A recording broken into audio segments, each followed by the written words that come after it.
India get भनेको कति वर्ष पुरानो चामल हो, त्यसको पौष्टिकता कति ट्रिटमेन्ट गर्दा गर्दा गर्दा गर्दा उपचार गर्दा गर्दै त्यसको पौष्टिकता समाप्त पारे हुन्छ, समाप्त भएको हुन्छ। तपाईहरुले हेर्नुभएको छ 1 इन्च लामो सीता हुन्छ। 1 इन्च लामो सीता सकली कुरा हो। त्यो नै तपाई हामी किसानले त बुझ्या छौं नि।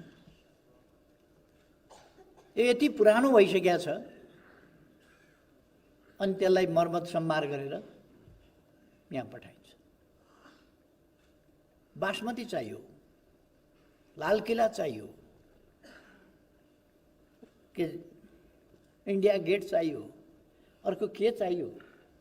यस्ता चामलहरू किन आयात गर्छौं हामी? आनी बानी बिग्रेर, खान नपुगेर होइन, आनी बानी बिग्रेर पढी। हाम्रो जनसङ्ख्यालाई खाद्यान्न मोटामोटी 94 लाख मेट्रिक टन वार्षिक चाहिएला, तर हामी 107 लाख 8 लाख मेट्रिक टन उत्पादन गर्छौं भने खान पुग्ने भन्दा अलिकति बढी छ हामीसँग। लगभग 10% खाद्यान्न या खाद्य वस्तु हाम्रो आवश्यकता भन्दा बढी हुन्छ हामीसँग, तर हामी आदत बिग्रिएको हुनाले थुप्रै कुराहरू आयात गर्छौं। आयात गर्नुपर्ने स्थिति छैन, होइन, तर पनि गर्छौं। त्यस स्थितिलाई पनि हामीले बदल्नुपर्छ। सामान्यतया म किसानहरूलाई अहिलेको अवस्थामा बासमती लगाउनुस्, मसिना चामल लगाउनुस्, मिठो खाने चामल लगाउनुस् भन्ने सल्लाह दिन्छु। चौथाइ फल्छ त्यो अरु धानहरूभन्दा। हामीलाई बढीभन्दा बढी फल्ने धान चाहियो, पौष्टिक चाहियो, अर्ग्यानिक चाहियो, स्वस्थकर चाहियो। मुख्य कुरा त्यो हो। अहिलेको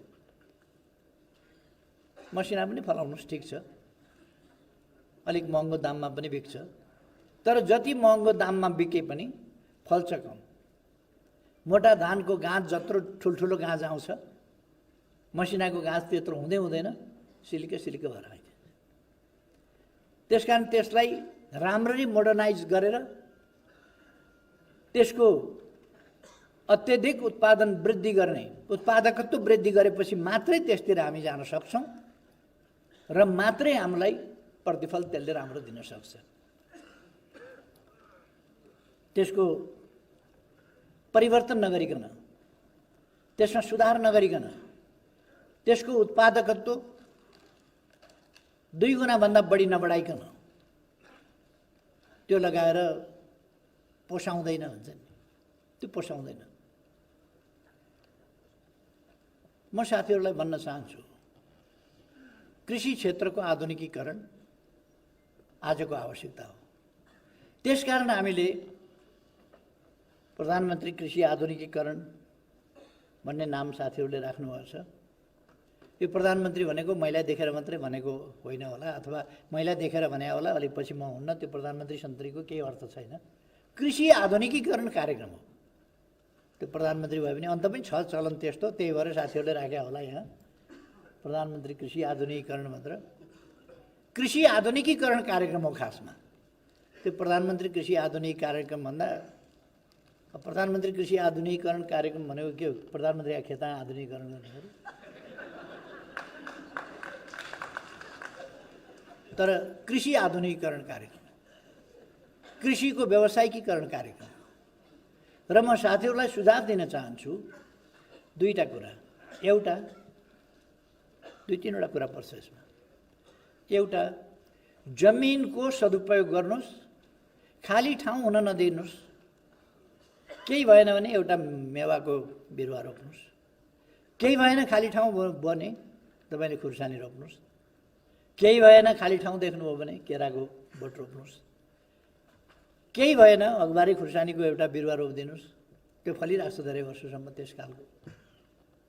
अथवा अरू यस्ता थुप्रै कुराहरू गर्न सकिन्छ, कान्ला पाखा आदि इत्यादिमा पनि यी कुराहरू गर्न सकिन्छ। ती कुरा गर्नुहोस्, तर जमिन खाली हुन नदिनुहोस्। जमिन खाली हुन प्रकृतिले नै मान्दैन। तपाईले खाली छोड्नुभयो भने खाली छोडेका ठाउँमा झार उम्रिँदैन र? अनेक प्रकारका काम नलाग्ने कुराहरू उम्रिन्छन् नि त्यहाँ। अथवा प्रकृतिले जमिन बाँझो राख्न मान्दैन, खाली राख्न मान्दैन, त्यहाँ झार पात आदि उम्रिहाल्छ। त्यसकारण त्यो आफूलाई काम लाग्ने, आफूलाई प्रतिफल दिने खालको चिज त्यहाँ उमार्नुहोस्, जमिन खाली रहन नदिनुहोस्। हाम्रो सम्पूर्ण कुराहरूको सदुपयोगको सिद्धान्त हाम्रो सिद्धान्त हो। सदुपयोगको, जमिनको सदुपयोग, पानीको सदुपयोग, हामीसँग भएको शक्तिको सदुपयोग, सामर्थ्यको सदुपयोग, हरेक चिजको सदुपयोग गरौँ। हामी अत्यधिक सदुपयोग गरौँ र त्यसको प्रतिफल लिउँ। जमिनको पनि सदुपयोग गरौँ। त्यसकारण म साथीहरूलाई आग्रह गर्न चाहन्छु, हामी सदुपयोगको सिद्धान्तमा जाउँ, जमिन खेर नफालौँ। अर्को, हामी पुँजी हामीसँग छैन। थोरै थोरै पुँजी सङ्कलन गरेर ठुलो काम गरिन सकिने विधि सहकारीको विधि हो। सानो सानो पुँजी सङ्कलन गरेर ठुलो काम गर्न सकिने कृषि उद्योग, कृषिको आधुनिकीकरण, यस्तो कामहरूमा लगाउन सकिने यी चिजहरू।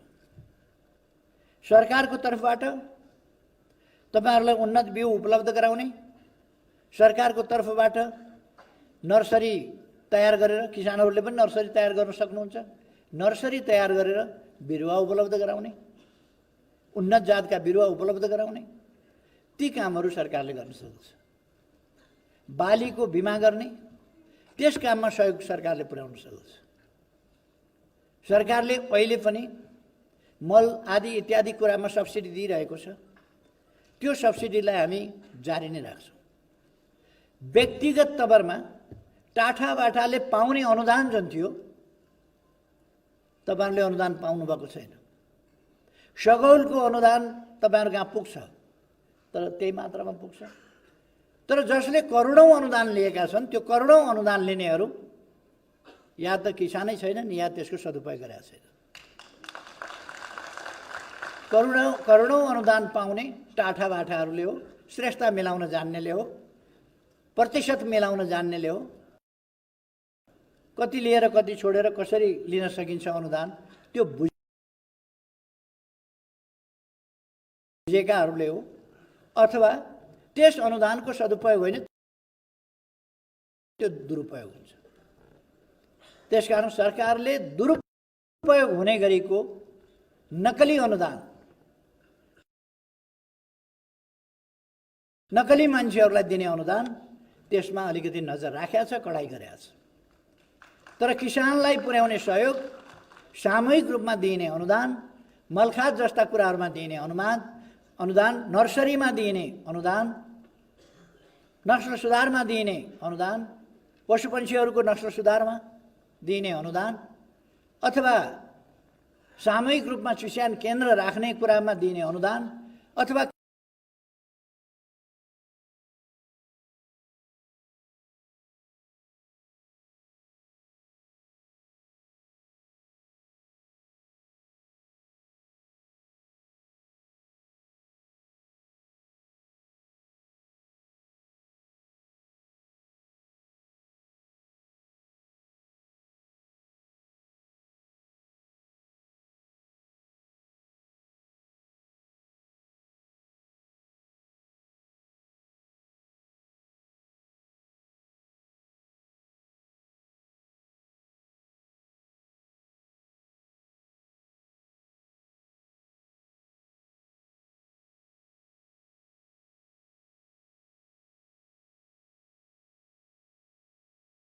कृषि उपज, सामूहिक कृषि उपज प्रशोधन केन्द्रहरूमा दिइने अनुदान, यस्ता कुराहरूमा अनुदान सरकारले दिन्छ। त्यसकारण यस्ता कामहरूतर्फ तपाईहरुको ध्यान जाओस्। यस्ता कामका लागि तपाईहरुले आफूलाई सहकारीमा आबद्ध गर्ने र सहकारी मार्फत चलाउने। सहकारी चलाउँदा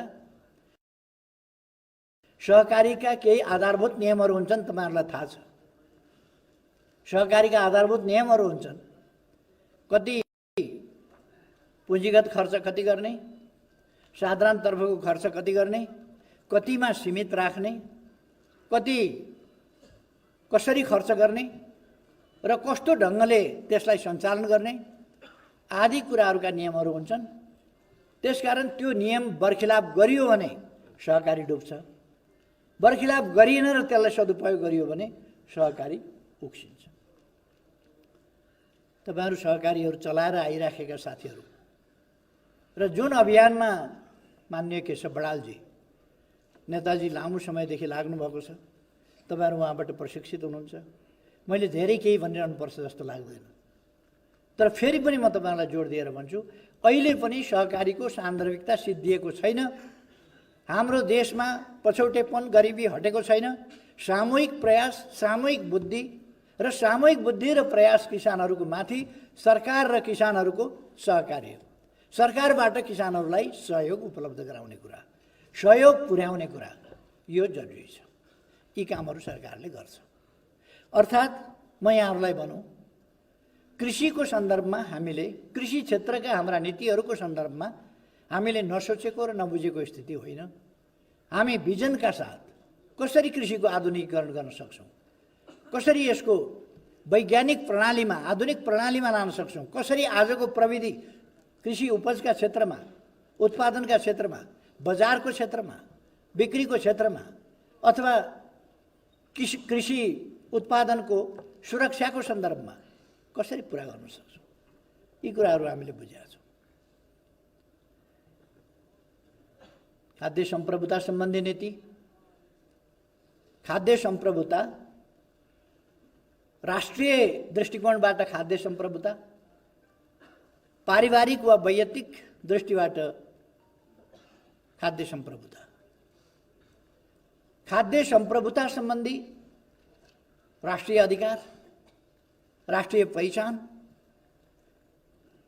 र राष्ट्रिय दायित्व, सरकारी दायित्व र हामी हरेकको खाद्य सम्प्रभुताको स्थितिलाई सार्थक बनाउनका लागि हामी हरेकको योगदान, यी चिजहरू असाधारण महत्त्वका छन्।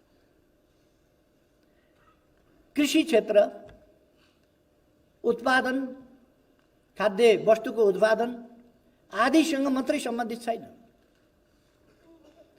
यो जीवनसँग त सम्बन्धित छँदैछ। बाँच्नका लागि खानेकुरा आवश्यक छ। यो हरेक हिसाबले सबभन्दा महत्त्वपूर्ण सेक्टर हो, सबभन्दा महत्त्वपूर्ण क्षेत्र हो, यो त सधैँ छ। त्यसका बावजुद यसले वातावरणलाई अनुकूल बनाउँछ, यसले मानिसको चिन्तनलाई अनुकूल बनाउँछ, यसले मानिसको स्वास्थ्यलाई अनुकूल बनाउँछ। कृषिमा लागिरह्यो भने व्यायाम छुटे पनि केही फरक पर्दैन। कृषिमा लागिरह्यो भने, योग छुट्यो भने केही फरक पर्दैन। कृषि छुट्यो भने गयो। कृषि ज्यादै महत्त्वपूर्ण छ। कृषि कार्यमा योग पनि मिसिएको छ।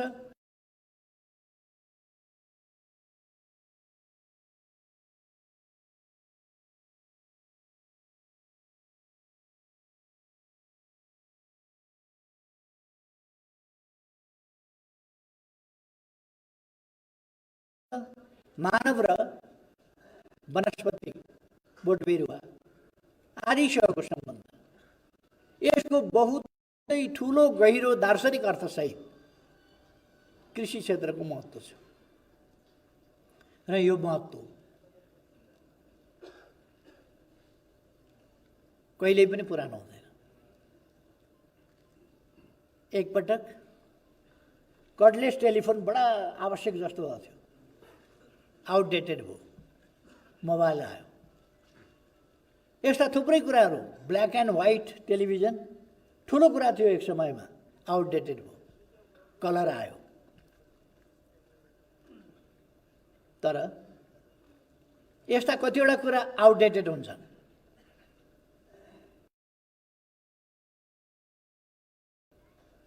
अब बिस्तारै बिस्तारै पेट्रोलका डिजेलका गाडीहरू आउटडेटेड हुँदैछन्। हिजो म अलिक किशोर हुँदा, युवा हुँदा साइकल पाउनु, साइकल चढ्नु भनेको सानो कुरा थिएन हामी सर्वसाधारणका लागि, सानो कुरा थिएन। म काठमाडौँमा सांसद हुँदा पनि साइकल चलाएर कुद्थेँ, साइकलै चलाएर कुद्थेँ।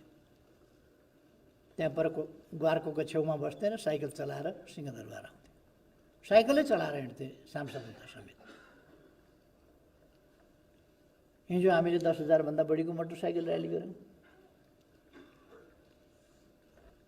मेरै जिल्ला झापामा 20 सालमा जम्मा एकजनासँग गाडी थियो, 21 सालमा 2 जनासँग भयो, 21 सालमा अर्को एकजनाले किने 3 जनासँग गाडी भयो। यो जिपहरू 20 सालसम्म एकजनासँग एउटा रसियन जिप थियो जम्मा। मोटरसाइकल सायद थिएन। 20-22 सालतिर मोटरसाइकल बल्ल आयो।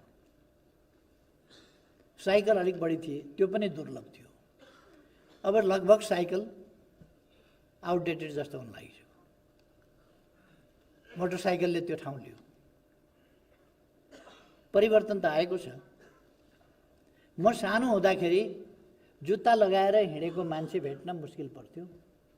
कोही कोही भेटिन्थ्यो चप्पल लगाएर हिँडेको, नत्र भने धेरै मान्छे पहाडतिर खाली खुट्टै हिँडे हुन्थे। त्यो स्थिति थियो। त्यस स्थितिबाट आज न्यानो कपडा लगाएको मान्छे त्यति बेला भेट्न गाह्रो थियो।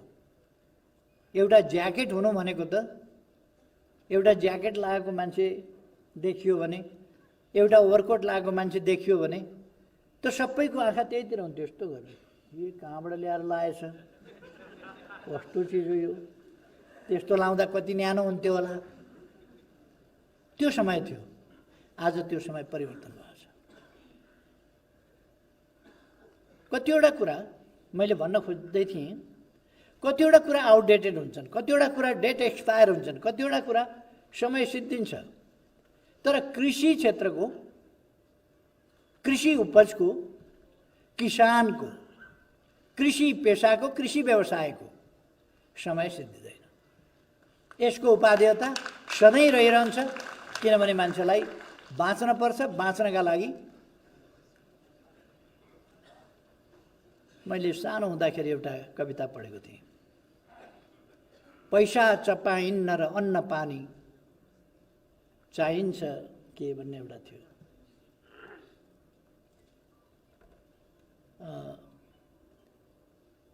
पैसा चपाइँदैन। जति धनी भए पनि, फोर्स बुकमा नाम लेखाए पनि, विश्वको धनी भए पनि, देशको धनी भए पनि, जिल्लाको धनी भए पनि, जहाँको जस्तो सुकै धनी भए पनि, उही चामल, उही पिठो, उही साग, उही तरकारी, उही दाल,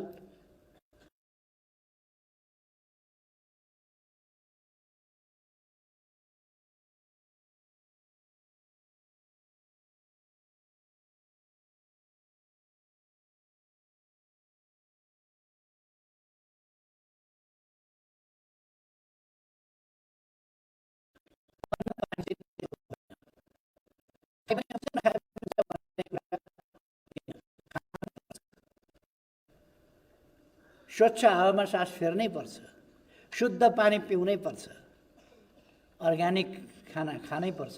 हाम्रो गन्तव्य त्यही हो। हामी अर्ग्यानिक खाना हरेकलाई खुवाउन चाहन्छौँ, हरेकले खान चाहन्छौँ, खुवाउन चाहन्छौँ। त्यसका निम्ति हामीले काम गर्नु छ। तसर्थ किसान आन्दोलनको महत्त्व एक पक्षीयको, एउटा कुराको एक पक्षको मात्रै होइन। किसान आन्दोलनको, किसान सङ्गठनको, किसान आन्दोलनको महत्त्व, किसान जागरणको महत्त्व एउटा कुरामा मात्रै होइन। यसका बहुआयामिक पक्षहरू छन्। राज्य व्यवस्था ठिक भएन, राजनीति ठिक भएन भने किसान सम्बन्धी गलत नीति ल्याएर थोपरिदिन्छ। किसान सम्बन्धी गलत नीति थोपरियो भने किसानलाई मर्का पर्छ, कृषि क्षेत्र अगाडि बढ्न सक्दैन, किसान अगाडि बढ्न सक्दैन, किसानले सकारात्मक ढङ्गले परिवर्तित जीवनको अनुभूति गर्न पाउँदैन। त्यसकारण राजनीति महत्त्वपूर्ण कुरा छ। राजनीति ठिक हुनुपर्दछ, सरकार ठिक हुनुपर्दछ, जसले नीतिहरू ठिक ढङ्गले निर्माण गरोस् हरेक क्षेत्रका, र कृषि क्षेत्रका नीतिहरू पनि सही ढङ्गले निर्माण गरोस्। हो त्यस्तो सरकार चाहिन्छ। त्यसमा हाम्रो ध्यान छ। किसान सङ्गठनको ध्यान हुनुपर्दछ त्यसमा। किसान सङ्गठनले समग्र किसानहरूलाई भ्रमबाट मुक्त गरेर एउटा जागरुक, सङ्गठित, सक्रिय अभियानको रूपमा सञ्चालन गर्नुपर्दछ, आफूलाई गतिशील बनाउनुपर्छ आफूलाई। अनि मात्रै हामी किसानका सुदिन ल्याउन सक्छौँ। मैले अघि भने उत्पादन र उत्पादकत्व वृद्धि गर्नुपर्छ। कृषि क्षेत्रमा मात्रै होइन, सर्वत्र क्षेत्रमा, सबै क्षेत्रमा, राष्ट्रिय क्षेत्रमा नै उपलब्धिहरू, उत्पादन र उपलब्धि, देश दुईटै क्षेत्रमा, उत्पादन र उपलब्धिका क्षेत्रमा, खालि उत्पादन मात्रै होइन, उत्पादनका विभिन्न पक्ष छन्, एउटा पक्ष चाहिँ उपलब्धिको पक्ष हो। विभिन्न प्रकारका, जस्तो सञ्चारको क्षेत्र भन्नुहोस् या अरू क्षेत्रहरू भन्नुहोस्, थुप्रै क्षेत्रहरू यस्ता हुन्छन्। ज्ञानका क्षेत्रहरू हुन्छन्, स्वास्थ्यका क्षेत्रहरू हुन्छन्। यी सबै क्षेत्रहरूमा हामीले उन्नति, प्रगति गर्नु छ। यो प्रगति, यस प्रगतिलाई सङ्गठित ढङ्गले हामीले अगाडि बढाउन यो सङ्गठन, यो आन्दोलन र यो अभियान मार्फत अगाडि लान सक्नुपर्दछ। अब किसानहरूले देशव्यापी रूपमा राजनीतिक जागरणलाई देशव्यापी रूपमा अगाडि बढाउनु पर्नेछ। राजनीतिक जागरणलाई, कृषिको क्षेत्रको मात्रै कुरा होइन, राजनीतिक जागरणलाई पनि अगाडि बढाउनु पर्नेछ। र त्यो जागरणले विभिन्न प्रकारका प्रतिक्रियावादी तत्त्वहरू, तपाईँ विचार गर्नुहोस् त,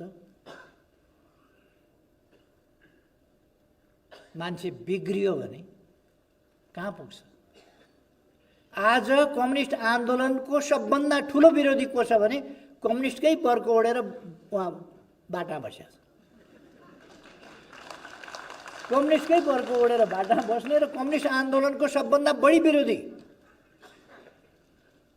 लोकतन्त्रको सबभन्दा विरोधी, कम्युनिस्ट आन्दोलनको विरोधी, कम्युनिस्ट एकताको विरोधी सबभन्दा को छ भन्दाखेरि कम्युनिस्टकै खोल ओढेकाहरू छ। विगतमा पनि दुःख दिए, विगतमा आन्दोलनलाई पटक पटक यिनीहरूले बदनाम गराए वा ध्वस्त पारे। जनताले सुन्न नसक्ने गरी बदनाम गराए आन्दोलनलाई। कम्युनिस्ट आन्दोलन भनेको निर्मम, निर्दयी, हृदयहीन, मानवता नभएको, स्वार्थका लागि जे पनि गर्न मिल्छ, हुन्छ भन्ने खालको, एउटा यस्तो खालको प्रभाव दिने गरी उपद्रव मचाए। ल्याएर फेरि हामीले धेरै कोसिस गर्यौँ।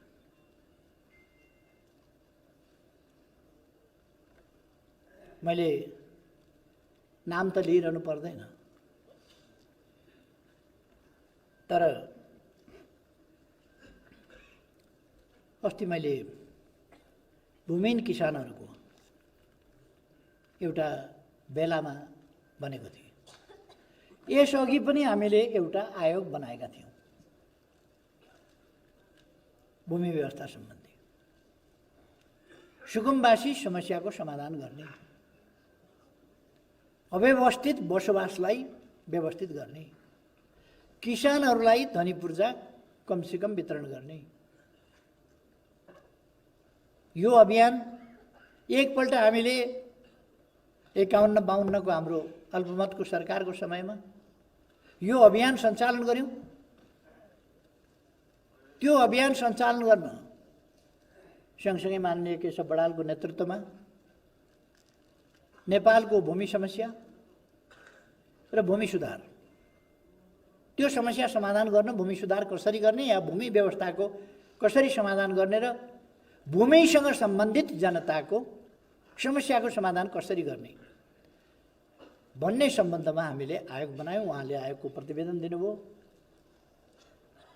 हामी कसरी सरकारबाट हटायौँ साथीहरूलाई थाहा छ। बलजफ्ती अनुचित ढङ्गले सरकारबाट हटायौँ। त्यो बडाल आयोग भनेर प्रसिद्ध छ। बडाल आयोग भनेको कुनै दन्ते कथाको बडाल होइन, हाम्रै अगाडि भएको बडाल आयोग। त्यो आयोगको प्रतिवेदन महत्त्वपूर्ण छ। हामी क्रमशः त्यसलाई कार्यान्वयन पनि गर्दै जान्छौँ। हामीले 51 सालमा आयोग बनाएर 65,000लाई धनीपूर्जा वितरण गर्न भ्यायौँ। 65,000लाई धनीपूर्जा वितरण गर्न भ्यायौँ।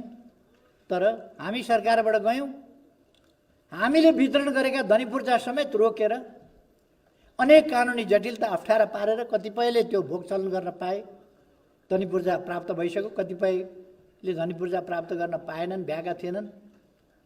त्यस्तो स्थितिमा त्यो टुङ्गियो अभियान। अर्कोपल्ट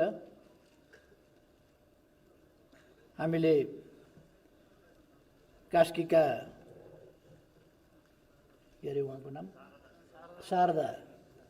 शारदाजीको नेतृत्वमा, शारदा सुवेदीको नेतृत्वमा एउटा आयोग बनायो।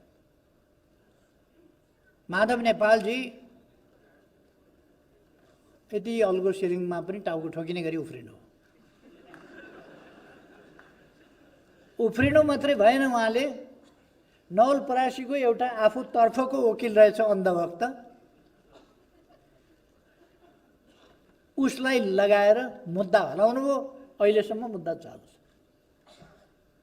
त्यो मुद्दा चालु छ। उहाँले कृषि क्षेत्रका समस्या, भूमि क्षेत्रका समस्या समाधान गर्न बनाएको आयोगलाई कामै गर्न नदिएर रोक्नुभयो। यसपल्ट पनि उहाँ कपाल लुछी लुछी छाती पिटी पिटी किन रोइराख्नु भएको छ? आयोग बन्यो, अब किसानको केही हुने भयो, उहाँ पिर परेको छ। उहाँलाई कृषि के हो हलो त समातेको छैन कहिले, कोदालो त समातेको छैन कहिले, किसानको समस्या त थाहा छैन, धान कसरी रोप्छन् उहाँले रोपेको छैन। त्यो एउटा बहाना हो। नजोति खान पाएपछि किन जोत्नु? उहाँले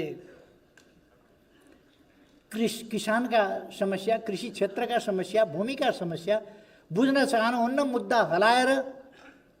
त्यही भएर मैले अस्ति यस्तै कार्यक्रममा एउटा हाजिरी जवाफ प्रतियोगिता भनेर साथीहरूलाई एउटा मात्रै प्रश्न सोधेका थिएँ। नेपालमा कृषि समस्या समाधान गर्न बाधा हाल्ने एउटा नेताको नाम बताउनुहोस् त भनेर सोधेका थिएँ।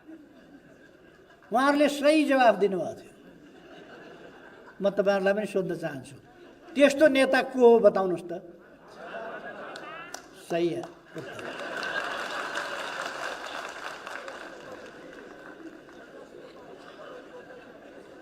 सबै एकैचोटि पास हुनुभयो। कति कति छर्लङ्ग छ कुरो। 2 मत छैन भनेको यो हो। 2 मतै छैन, कुनै कसैको फरक मत छैन, सर्वसम्मत छ देश। माधव नेपाल हो जसले किसानका समस्या समाधान गर्न दलबहादुर राणा आफ्नै मन्त्री अनि शारदा सुवेदी मेरो होइन भन्नु। उहाँले कसको हो शारदा सुवेदी मलाई थाहा छैन।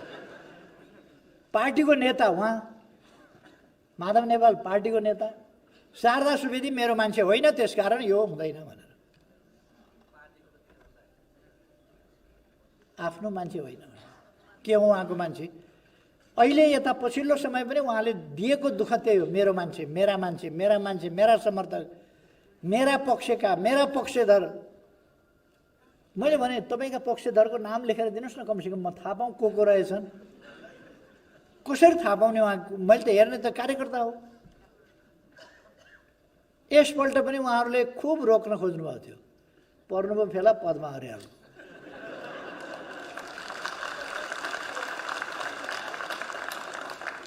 बहुत रोक्न खोज्नुभएको थियो, मुद्दा हाल्न खोज्नुभएको थियो, अनेक गर्न खोज्नुभएको थियो, तमासा गर्नुभएको थियो, सबै गर्नुभएको थियो। पद्मा अर्याललाई बोलाएर पनि हप्काउन खोज्नुभयो। अनि उहाँले कुन तपाईँका मान्छे, तपाईँ पार्टीको नेता भएर मेरा मान्छे र तेरा मान्छे भनिरहने हो, कुन तपाईँका मान्छे, देश अगाडि बढ्ला कि भन्ने चिन्ता। उहाँहरूले यो बन्द गर्नु नै हुन्थ्यो, आज गर्ने कोसिस गर्नुहुन्थ्यो, बन्द त खासै भएन। जनतालाई अलिअलि दुःख त दिनुभयो उहाँहरूले, कहीँ तरकारी फ्याँकिदिनु भयो, गरिबको तरकारी फ्याँकेर महान आन्दोलन उहाँहरूले सफल पार्दै हुनुहुन्छ।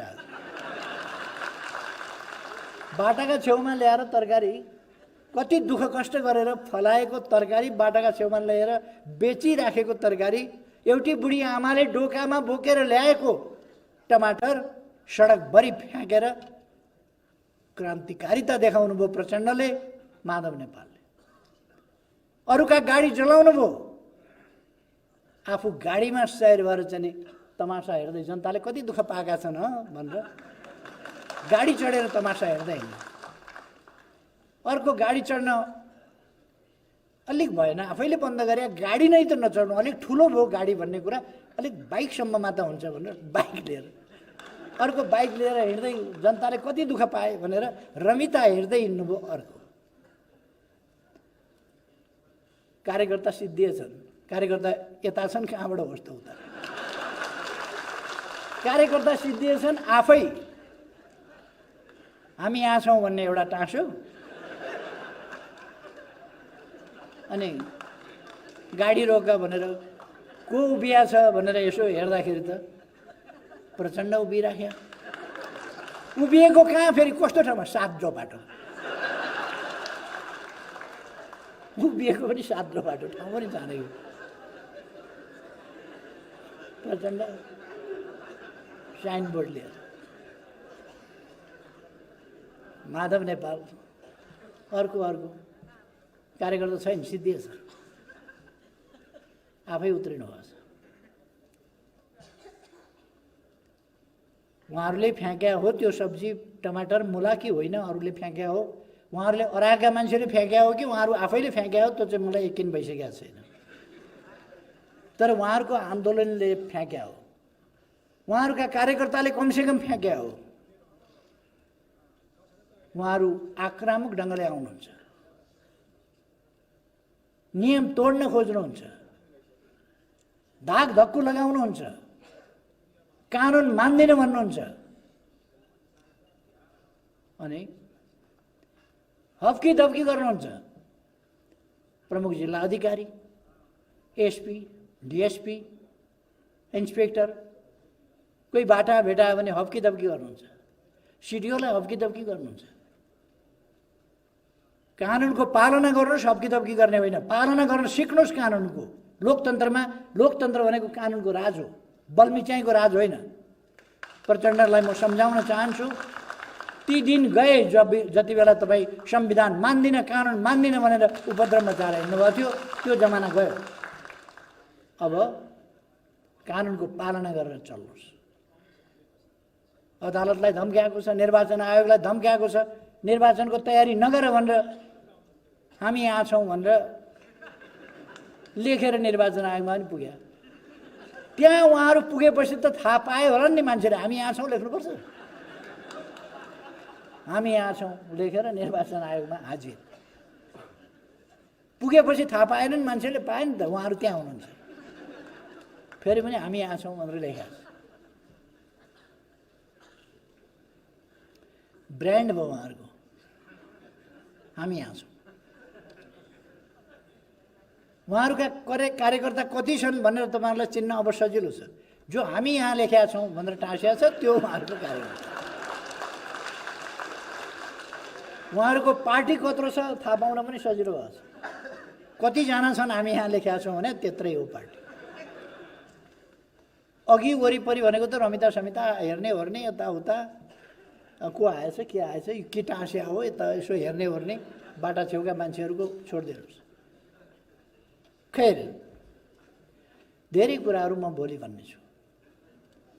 किसानहरूका समस्या समाधान गर्ने सन्दर्भमा हामी गम्भीरतापूर्वक लागेका छौँ, लाग्नेछौँ र अब किसान सङ्गठन पुनर्जागरित भएको छ, पुनः सङ्गठित भएर अगाडि बढ्छ र पुनः गतिशील हुन्छ, पुनः विस्तार हुन्छ। प्रेम दङ्गालजीले अगुवाई गरिरहनु भएको छ।